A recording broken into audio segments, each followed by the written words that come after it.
سلام یا حسین، سلام یا حسین، سلام۔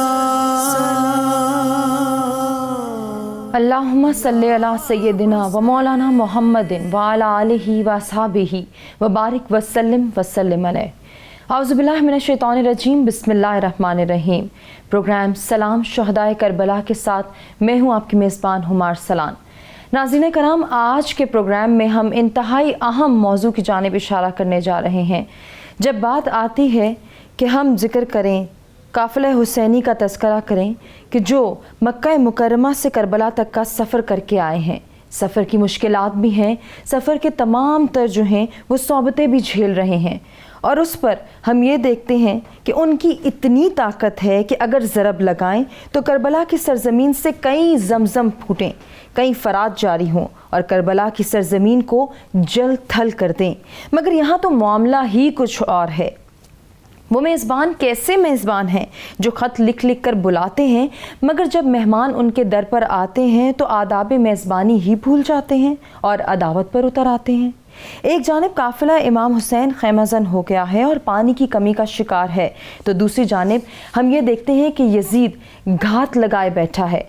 یہ سوچ، یہ گھات جو فرات پر بھی ہے اور محبوبان مصطفیٰ صلی اللہ علیہ وآلہ وسلم کے شکار کے لیے بھی ہے، یہ سوچ کیا رنگ دکھائے گی؟ آج اسی کا تذکرہ کرنے کے لیے جو مہمان گرامی ہمارے ساتھ موجود ہیں اسٹوڈیوز میں، ان کا تعارف کراتے ہیں اور گفتگو کا آغاز کرتے ہیں۔ سب سے پہلے میرے ساتھ موجود ہیں محترمہ رازیہ نوید صاحبہ۔ آپ اسلامک اسکالر ہیں، درس و تدریس سے وابستہ بھی ہیں اور اسلامی تعلیمات اور احکامات پر گہری نگاہ رکھتی ہیں۔ خوش آمدید کہنا چاہوں گی، بہت شکریہ آپ کی تشریف آوری کا۔ بہت شکریہ۔ آج کی دوسری مہمان جو ہمارے ساتھ موجود ہیں پروفیسر عقیلہ آصف صاحبہ، ماہر تعلیم ہیں، مصنف بھی ہیں اور دینی معاملات میں گہری دلچسپی رکھتی ہیں، بالخصوص صوفی ازم سے آپ کا گہرا تعلق ہے۔ آپ کو بھی اپنے پروگرام میں خوش آمدید کہنا چاہوں گی۔ آپ کے ساتھ تشریف فرما ہے ایک اور مہمان ڈاکٹر ارم گیلانی صاحبہ۔ آپ سوشیولوجسٹ ہیں، راستی انسٹیٹیوٹ کی چیئرپرسن بھی ہیں، ریسرچر ہیں اور آپ کی ریسرچ ہے اسپرچول سائنسز میں، دینی اور روحانی معاملات میں گہری دلچسپی رکھتی ہیں۔ خوش آمدید کہنا چاہوں گی۔ السلام علیکم۔ آپ کی بھی تشریف آوری کا بہت شکریہ۔ اور آج کی جو ایک اور مہمان ہے ہمارے ساتھ جی، پروفیسر سلمیٰ خان صاحبہ، ادارہ صراط نات کی بانی اور سرپرست ہیں۔ پروگرام کے لاسٹ میں ہم آپ سے منقبت بھی سنیں گے۔ ناظرین کرام، میں گفتگو کا آغاز کرنا چاہوں گی رازیہ نوید صاحبہ سے۔ رازیہ صاحبہ، جیسے کہ میں نے پہلے بھی کہا کہ آج ہم جو ہے وہ قافلہ حسینی پر پانی کی بندش کو ڈسکس کریں گے، 7 محرم حرام کا جو ہے وہ تذکرہ ہوگا، اور پھر اس سے لنگر آن جتنے بھی واقعات ہمارے سامنے آتے ہیں میدان کربلا میں ان کا بھی تذکرہ کریں گے۔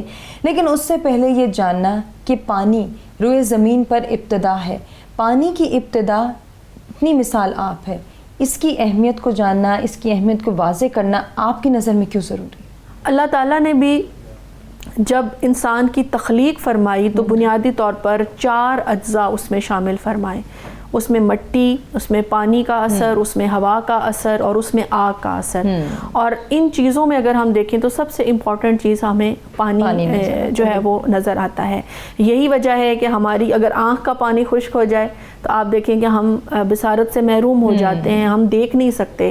اگر ہمارے جسم کے خلیے، سیلز، ان کے اندر سے پانی ختم ہو جائے تو ہم زندہ ہی نہیں رہ سکتے، ہمارا جسم جو ہے وہ مردہ ہو جاتا ہے، خون جم جاتا ہے، ختم ہو جاتا ہے۔ تو یہاں سے اندازہ لگائیں کہ کتنا ضروری ہے پانی ہمارے جسم کے لیے۔ اسی لیے اللہ تعالیٰ نے سورہ نور کے اندر پانی کی اہمیت کو واضح کرتے ہوئے ارشاد فرمایا، اور ہم نے ہر جاندار کو پانی سے پیدا فرمایا ہے۔ یعنی بے جان چیزوں کے اندر تو آپ کو پانی کا اثر نظر نہیں آئے گا، لیکن کیونکہ پانی زندگی ہے اس لیے ہر جاندار کو اللہ تعالیٰ نے اس کی تخلیق میں پانی کو شامل فرمایا ہے۔ پھر اللہ تعالیٰ نے پانی کو ایک رحمت قرار دیا پوری انسانیت کے لیے، اور سورہ فرقان کے اندر اللہ رب العزت ارشاد فرماتے ہیں، اور وہی خدا ہے جو اپنی رحمت یعنی بارش سے پہلے خوشخبری دینے کے لیے ہوائیں بھیجتا ہے۔ آپ ہی کی بات کو آگے لے کر جائیں گے پروفیسر عقیلہ آصف صاحبہ، جیسے ابھی رازیہ نے بڑی خوبصورت بات کی اور سورہ فرقان کا حوالہ دیا، اور سورہ فرقان میں ہی اللہ تعالیٰ جو ہے فرماتے ہیں کہ انسان کی پیدائش پانی سے ہے، اس نے انسان کو پانی سے پیدا کیا۔ کتنا ضروری ہے ہم سب کے لیے پانی؟ جب ہم نبی پاک صلی اللہ علیہ وآلہ وسلم کی زندگی کو دیکھتے ہیں جب ہم صحابہ کرام کی زندگی کو دیکھتے ہیں، اسپیشلی میں حوالہ دینا چاہوں گی کہ جب غزوات ہوئیں تو سب سے پہلے پانی کے ذخیروں پہ جو ہے وہ قبضہ کیا گیا، کیونکہ غزوہ کوئی بھی مارکہ جو ہے وہ سر کرنے سے پہلے پانی جو ہے اس کی ترسیل جو ہے وہ مسلسل ہونی چاہیے۔ بالکل ایسے، اور جب مارکہ کربلا کی بات کرتے ہیں تو وہ بھی بیس لائن اس کی پانی، بالکل ایسی بات ہے، میں اس کو اسی سے ریلیٹ کرنے جا رہی ہوں کہ دیکھیے جب ہم مارکہ کربلا کی بات کرتے ہیں تو جب وہ قافلہ وہاں پہنچ گیا ہے اور 7 محرم کا دن آ پہنچا ہے، تو اس پہ جو سب سے سخت ایک قدم اٹھایا اور جو یزید کی پالیسی یا یزید کے لوگوں نے جو سب سے ایک سخت بات کی اور جس کو شاید تا قیامت کوئی بھی انسان جو سلیم الفطرت انسان ہے اس کو معاف نہیں کرے گا، وہ یہ تھا کہ پانی کی بندش کر دی۔ اب یہ پانی کی بندش جو ہے یہ ایک ایسا ظلم ہے، کیونکہ دیکھیں وہ جو قافلہ ہے، آپ اس سے پہلے اس کے بارے میں ہمارے باقی پروگراموں میں بات بھی ہو چکی ہے کہ حضرت حسین رضی اللہ عنہ جنگ کے ارادے سے گھر سے نہیں نکلے تھے، انہوں نے جنگ کے ارادے سے گھر بار نہیں چھوڑا تھا، بیوی بچے، یہاں تک کہ 6 ماہ کا بچہ آپ دیکھیں علی اصغر رضی اللہ عنہ کو دیکھیں کہ ایک چھوٹا سا بچہ بھی موجود ہے، اس میں بزرگ بھی موجود ہیں، خواتین موجود ہیں، تو انہوں نے ان کا ارادہ جو تھا وہ ہرگز جنگ و جدل کرنا یا کوئی ایسے غلط ارادے سے نہیں نکلے تھے۔ اب یہاں پہ کربلا میں آ کے، اور کربلا کی گرمی آپ کو پتا ہے اس کا نام کرب و بلا کو جب ہم ملاتے ہیں تو یہ کربلا لفظ بنا ہے۔ تو جب کربلا کی گرمی اور کربلا کا جو مسئلہ جو مسائل ہیں اس کے اندر جب وہ گھرے ہوئے ہیں تو آپ نے پانی کی بندش کر دی، اور یہ دیکھیے کہ اور ان پہ بندش کر دی جو کہ دیکھیں خانہ کعبہ کا جو تصور ہے اس کے ساتھ ہی میں نے ایک پہلے پروگرام میں بھی ذکر کیا تھا کہ دیکھیں حضرت ابراہیم علیہ السلام کی قربانی کے ساتھ اس کا تعلق ہے، اس کے ساتھ ہی حضرت اسماعیل علیہ السلام کی اگر ایڑیوں سے زمزم کا چشمہ پھوٹ سکتا ہے تو یہاں پہ بھی چشمے پھوٹ سکتے تھے، اور پھر ویسے بھی وہ دریا کے کنارے جو زمین ہوتی ہے اس میں سیپیج کا جو ایک اللہ تعالیٰ نے سسٹم رکھا ہوا ہے، ایک واٹر بیڈ ہوتا ہے جس میں سے اب پانی نکل سکتا تھا، لیکن اللہ تعالیٰ کو یہ حکمت منظور تھی کہ یہ دکھائے کہ اگر اس طرح کی بھی کڑی آزمائش تم پہ آئے تو اللہ اور رسول کے راستے میں کبھی بھی اس پہ آپ نے اور اللہ اور اس کے رسول کے پیارے ہمیشہ صبر استقامت کا ہاتھ جو ہے وہ اس کے دامن نہیں چھوڑتے۔ بڑی خوبصورت آپ نے بات کی، اسی کو میں آگے لے کے چلوں گی۔ ڈاکٹر ارم صاحبہ، جیسے ابھی ہم بات کریں پانی کی اہمیت کو، اس کو ریلیٹ کریں واقعہ کربلا سے، کیونکہ وہاں پہ ہم دیکھتے ہیں کہ قافلہ حسینی پہ جس طرح سے پانی کی بندش کی گئی، ایک جانب اللہ تعالیٰ قرآن مجید میں بارہا جو ہے وہ پانی کی اہمیت کو واضح کر رہا ہے اور انسان کی زندگی سے اس کو تشبیہ دی جا رہی ہے، دوسری جانب ہم یہ بھی دیکھتے ہیں کہ جانوروں کو پانی پلانے کا بھی حکم ہے، تیسری جانب یہ بھی دیکھا کہ پانی کو طہارت کی علامت کہا گیا، پانی کو طہارت حاصل کرنے کا ذریعہ کہا گیا ہے کہ اس کے ذریعے آپ پاکیزگی اور طہارت حاصل کر سکتے ہیں، پھر انسانوں پر پانی کی بندش، یہ ماجرا سمجھ سے باہر۔ پانی کے بارے میں کہا جاتا ہے، ریسرچ بیسڈ یہ بات ہے کہ پانی شعور رکھتا ہے، پانی شعور رکھتا ہے، ہمارے جذبات، ہماری سوچ، ہمارے احساسات، ہر چیز کا اثر پانی پہ ہے۔ اب دیکھیے پیوریفیکیشن کی ہم بات کرتے ہیں، یہ صرف ظاہری طہارت نہیں ہے، یہ باطنی طہارت بھی ہے۔ نبی پاک صلی اللہ علیہ وسلم نے فرمایا جب آپ وضو کریں تو اس وقت دنیا کو بھی جھٹک دو، اور پھر یہ بھی فرمایا کہ جب آپ وضو کرو تو دنیا کا خیال نہ آئے، یعنی ایک تو فزیکلی ہم پیوریفائی ہو رہے ہیں نا، اپنے جسم کو پاک کر رہے ہیں، اور تمام جراثیم سے جو ہے وہ 5 دن میں ظاہر ہے جب آپ وضو کریں گے تو کہاں رہیں گے آپ سب جراثیم۔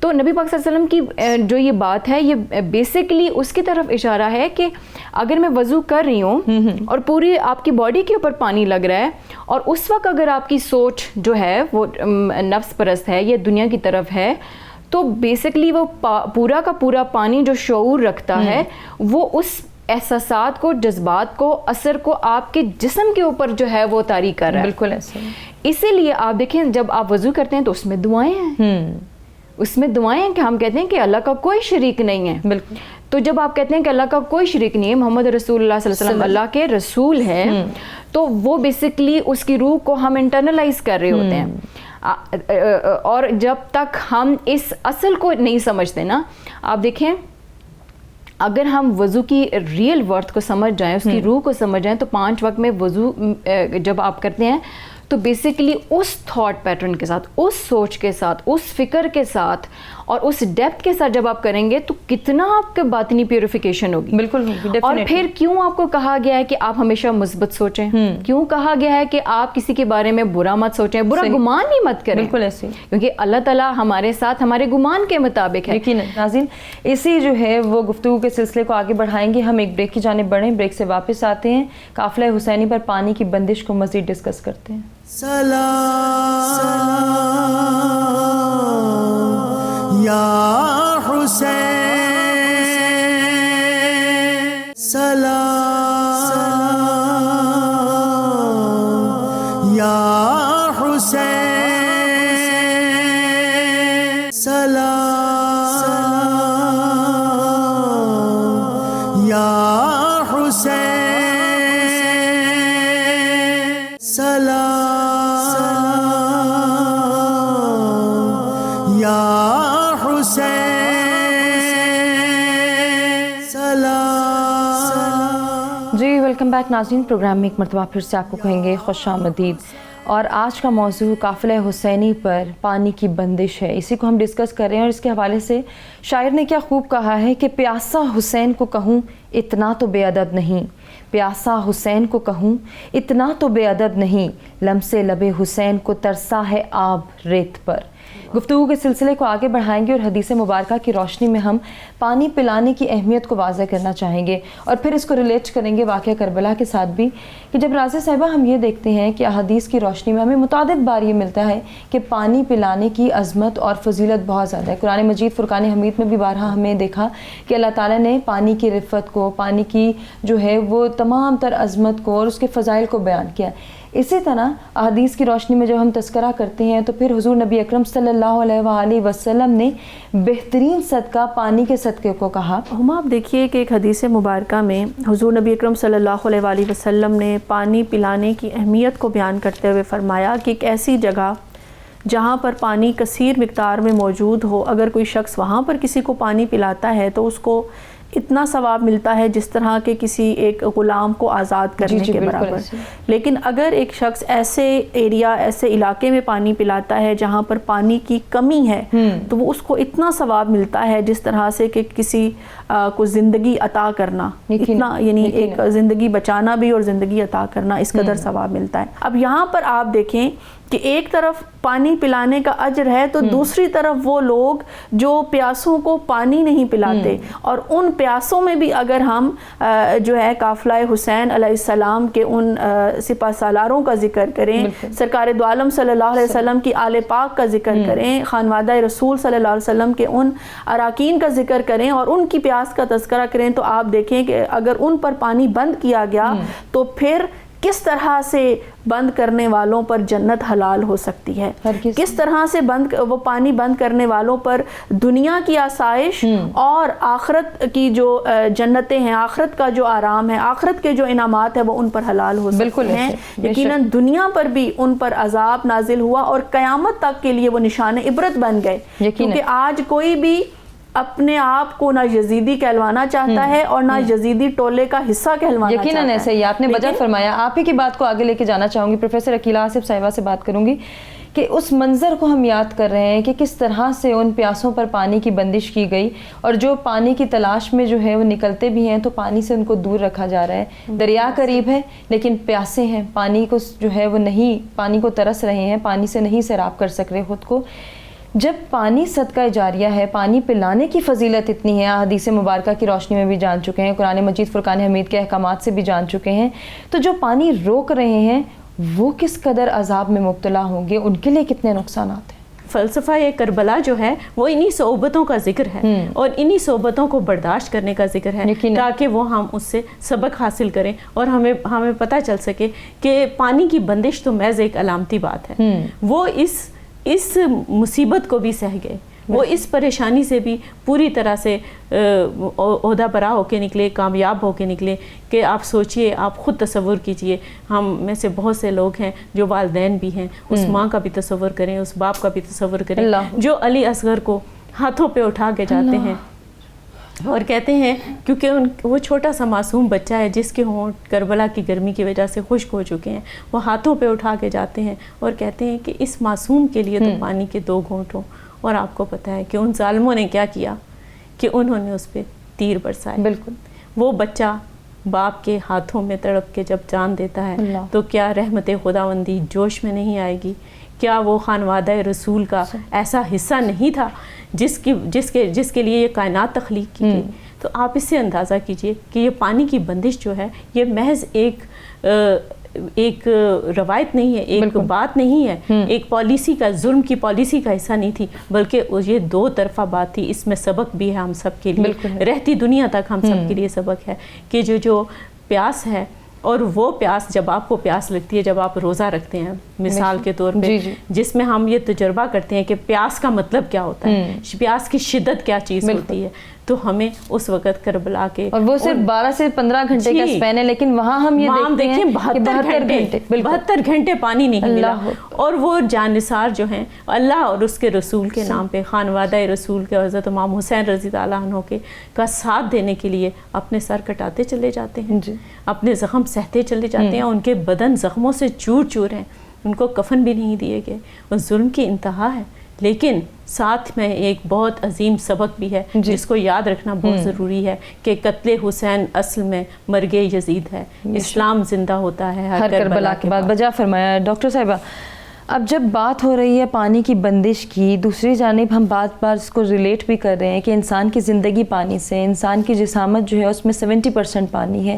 جو پانی کی بندش کر رہے ہیں، ابن سعد کی اگر بات کریں جس نے اپنا لشکر جو ہے وہ دریائے فرات کے قریب جما دیا ہے اور پانی کی بندش کر دی ہے، پانی پینے نہیں دے رہا، کیا اس کے اندر کے جو ہے وہ اسپریچول سائنسز کی آپ جو ہیں ریسرچر ہیں، اس کی اپنی روح نہیں کانپی اس بات سے کہ میں تو خود پانی سے بنی ہوں اور میں پانی کو ہی روکنے کی بات کر رہی ہوں؟ دیکھیے، روح تب کانپتی ہے جب اس کے اندر ایمان ہو، یقیناً نبی پاک صلی اللہ علیہ وسلم کا عشق ہو، اہل بیت کا عشق ہو، اللہ کا ڈر ہو، اللہ کا خوف ہو. جب یہی نہیں ہے تو باقی کیا بچتا ہے؟ روح تو آپ کی مری ہوئی ہے، روح تو آپ کی سوئی ہوئی ہے، آپ کے اندر تو صرف نفس ہے، آپ تو نفس پرست ہیں. بالکل. اب جب آپ اس پورے سینیریو میں پانی روک رہے ہیں، کیونکہ ان کی سائیکالوجی یہ تھی، کم عقل ہے نا، وہ اس ویژن کو تو نہیں دیکھ سکتے ہیں. آپ پانی روک رہے ہیں اور آپ یہ سمجھتے ہیں کہ ایک دن روکیں گے، دوسرے دن روکیں گے، تیسرے دن روکیں گے، ان کے ساتھ عورتیں ہیں، ان کے ساتھ بچے ہیں، کیونکہ آپ نے ہر حال ہر صورت میں سرنڈر کروانا ہے. بالکل. تو آپ کی سوچ لمیٹڈ، جو محدود سوچ ہے وہ یہ ہے کہ ہم اگر پانی بند کریں گے تو آپ مینٹلی تو ویسے ہی بھی آپ ٹارچر کر رہے ہیں، تو فزیکلی آپ اتنے ڈاؤن ہو جائیں گے، فزیکلی آپ اتنے ڈاؤن ہو جائیں گے کہ آپ جنگ کرنے کے قابل ہی نہیں رہیں گے. لیکن دوسری طرف جو صبر و استقامت ہے، دوسری طرف جہاں عشق عروج پہ ہے، جہاں پہ مشن بہت بڑا ہے اور نبی پاک صلی اللہ علیہ وسلم کی اولاد ہے، دعا بھی نہیں مانگتے پانی کے لیے. بالکل. دعا کرتے ہیں تو پھر واپس چلے جاتے ہیں. اور آپ یہ دیکھیے، اسماعیل علیہ السلام اگر ایڑیاں رگڑ کے پانی نکال سکتے ہیں، پانی نکل سکتا ہے. موسیٰ علیہ السلام کے عصا سے 12 چشمے پھوٹ سکتے ہیں. ایوب علیہ السلام جب اپنے پاؤں رگڑتے ہیں تو وہاں سے پانی نکل سکتا ہے. تو یہاں پہ تو وہ ہیں جو حوض کوثر کے مالک ہیں. یقیناً بجا فرمایا آپ نے. تو سلطان باہو رحمۃ اللہ اس کے بارے میں بڑی خوبصورتی سے فرماتے ہیں کہ سچا عشق حسین علی دا سر دیوے راز نہ بھننے ہو. کون سا راز تھا؟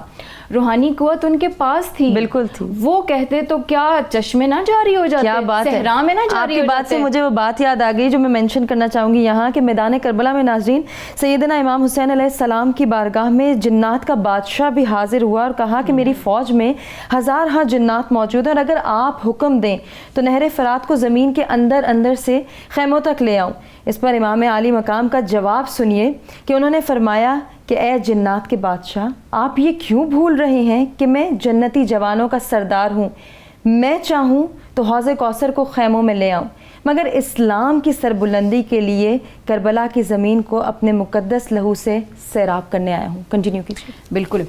اور آپ یہ دیکھیں کہ جب دعا نہیں مانگی انہوں نے، اس سینیریو میں جب آپ کے سامنے بچے بھی ہیں، آپ کے سامنے عورتیں بھی ہیں، ظاہر ہے آپ کا انسان دیکھیے خود پہ تو برداشت کر لیتا ہے، لیکن آپ کی جب سامنے بچے ہوتے ہیں نا تو وہ آپ ایموشنلی بڑے ویک ہو جاتے ہیں. بالکل. لیکن یہاں پہ امام حسین ہیں، میرے نبی پاک صلی اللہ علیہ وسلم کے نواسے ہیں، جن کا مشن بہت بڑا ہے. یقیناً اللہ تعالیٰ فرماتے ہیں نا قرآن میں، کیونکہ حکمت تو ان کے پاس تھی، معرفت ان کے پاس تھی قرآن کی، اور قرآن تو ان کی پوری لائف کا پیٹرن تھا، اور ان کو پتا تھا کہ اللہ تعالیٰ قرآن میں فرماتے ہیں کہ ہم آپ کو آزمائیں گے ڈر سے، خوف سے، بھوک سے، جانوں سے، مالوں سے، پھلوں کی کمی سے، اور خوشخبری ہے جو صبر کریں. بے شک. یزید کو یہ نہیں پتا تھا، امام حسین کو پتا تھا کہ آزمائش جو ہے وہ از اے پارٹ آف لائف. ایمان کی جو آپ کی بیس ہے، ایمان جج ہی آپ کا آزمائش سے ہوتا ہے.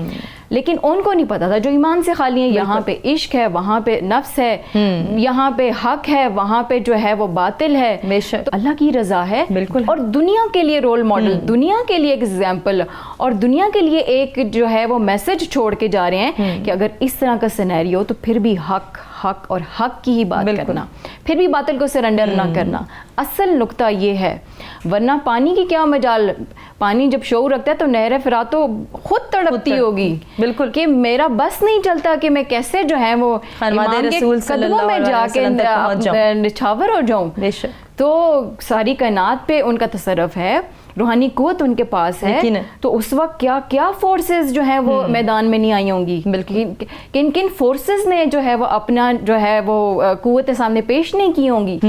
لیکن تسلیم و رضا اور رضا بالکل ایسے صرف اللہ کی مقصدیت واضح ہو گئی کہ اسلام کی سربلندی جس کی وجہ سے کوئی ایکشن نہیں لیا گیا، صرف صبر کا دامن جو ہے وہ پکڑے رکھا. راضیہ صاحبہ اگر ہم اسی بات کو کنٹینیو کریں جیسے ابھی ڈاکٹر صاحبہ کرنی تھی، بڑی خوبصورت انہوں نے بات کی کہ صبر و استقامت، اللہ کی رضا، دین کی سربلندی، اور پھر دین اسلام کے علم کو اسی طرح سے سربلند کیا گیا کہ صبر اور صبر. آج ہمیں یہ صبر کہیں نظر نہیں آتا. وہی بات آ جاتی ہے نا کہ جب آپ کے اندر روح مضبوط ہوتی ہے، ایمان مضبوط ہوتا ہے، اور ایمان کا مرکز و محور بھی سرکار دو عالم صلی اللہ علیہ وآلہ وسلم کی ذات مبارکہ بن جاتی ہے، تو پھر یقیناً وہ ایک ایسی کیفیت انسان کے اندر پیدا کر دیتی ہے جو حضوری کی کیفیت ہوتی ہے. اور حضوری کی کیفیت یہ ہے کہ آپ کچھ بھی کر رہے ہوں، آپ کہیں پر بھی ہوں، وہ پنجابی میں کہتے ہیں نا کہ ہاتھ کار ول تے دل یار ول. آپ کام بھی کر رہے ہوتے ہیں تو آپ کا دل اپنے رب کے ساتھ اس طرح سے کنیکٹڈ ہوتا ہے کہ ہر جگہ آپ ان باتوں کا خیال رکھ رہے ہوتے ہیں. اور پھر یہ جو میدان کربلا کے اندر نفوس قدسیہ تھے، یہ تو وہ تھے جن کے دن کے دلوں میں خدا بستا تھا، جن کے دلوں میں عشق مصطفیٰ صلی اللہ علیہ وسلم بستا تھا، اور جن کے جسموں میں سمجھیں کہ خون مصطفیٰ صلی اللہ علیہ وسلم دوڑ رہا تھا. تو پھر کیسے یہاں یہ بات مینشن کرنا بھی ضروری ہے کہ وہ جانتے تھے کہ وہ خود کو بھی سیراب کر سکتے ہیں، اپنے قافلے کو بھی سیراب کر سکتے ہیں، لیکن وہاں مقصدیت واضح ہے کہ وہ یہ بھی جانتے ہیں کہ ہم اپنے لہو سے جو ہے وہ اس زمین کو سیراب کریں. ہما یہاں دیکھیے کہ نبی اکرم صلی اللہ علیہ وسلم کی ذات مبارکہ، اہل بیت اطہار کی ذات مبارکہ، یا پائنٹن پاک کی جب ہم بات کرتے ہیں تو یہ وہ ذاتیں ہیں جنہوں نے پوری کائنات کے لیے ایک پیٹرن پرووائڈ کرنا ہے، ایک ماڈل پرووائڈ کرنا ہے، اور پھر ان سے رہنمائی لیتے ہوئے قیامت تک جتنی بھی نسلیں آئیں گی، جتنے بھی لوگ آئیں گے، انہوں نے اپنی زندگی کو گزارنا ہے. اب دیکھیں امام حسین علیہ السلام کو اپنی اتھارٹی کا، اپنی پاور کا، ہر چیز کا ان کو علم ہے، لیکن وہ ایک ماڈل بنانا چاہ رہے جیسے سرکار صلی اللہ علیہ وسلم چاہتے تو بہت آرام دہ زندگی گزار سکتے تھے. آخر پوری کائنات کے بادشاہ ہیں، اللہ تعالیٰ نے سارے کائنات کے خزانوں کی کنجیاں آقا دو جہاں صلی اللہ علیہ وسلم کے ہاتھوں میں دے دی، اختیار دے دیا، قاسم بنا دیا آپ کو کہ آپ تقسیم کرنے والے ہیں. لیکن فقر کا یہ عالم ہے کہ کئی دن فاقے سے رہتے ہیں، گھر میں نرم بستر پر نہیں سوتے، ایک چٹائی بچھا کر اس پر سو جاتے ہیں، اپنے لیے فقر کو پسند فرماتے ہیں. کیوں؟ اس لیے کہ میری امت کا جو ایک غریب انسان ہے اس کے لیے بھی سنت بن جائے. ٹھیک ہے، اگر ایک طرف سرکار صلی اللہ علیہ وآلہ وسلم جو ہیں وہ بکری کا گوشت یا دستی کا گوشت پسند فرماتے ہیں تو دوسری طرف سرکے سے بھی کھانے کو پسند فرماتے ہیں کہ امیر کے لیے بھی میری سنت بن جائے، اور اگر کوئی غریب ہو تو اس کے لیے بھی کھانا. ہم نے درس دینا ہے، اور کربلا بھی ہمیں یہی درس دیتی ہے. ناظرین اپنی ڈسکشن کو کنٹینیو کریں گے، اپنے دیگر مہمانوں سے بھی گفتگو کریں گے، لیکن اس بریک کے بعد. سلام یا حسین.